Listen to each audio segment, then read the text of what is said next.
این کودکان از مؤسسه توسط میانه عمومی رقم 5 در ناحیه واسه این لحظه ها در وصف وطن مادر حمایه مرز و بوم آن قرض شهروندی هر یک شهروند است شعر میخوانند.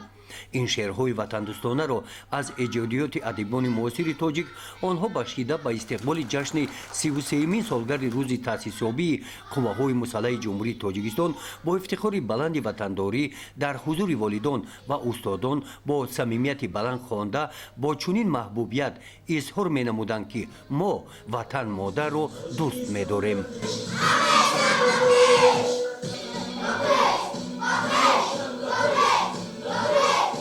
همایشی که کودکان بخشیده به جشن 33مین سالگرد روز تأسیسیابی قوه‌های مسلح جمهوری تاجیکستان نمایش دادند از بخش‌های جالب و دیدنی عبارت بودند. هر یک بخش را آنها با آمادگی جدی و مهارت بلند اجرا کردند. همین گونه همایش‌های وطن دوستانه در دیگر مؤسسه‌های تعلیمی ناحیه واسه امسال در سطح بلند گذشته ایستادند.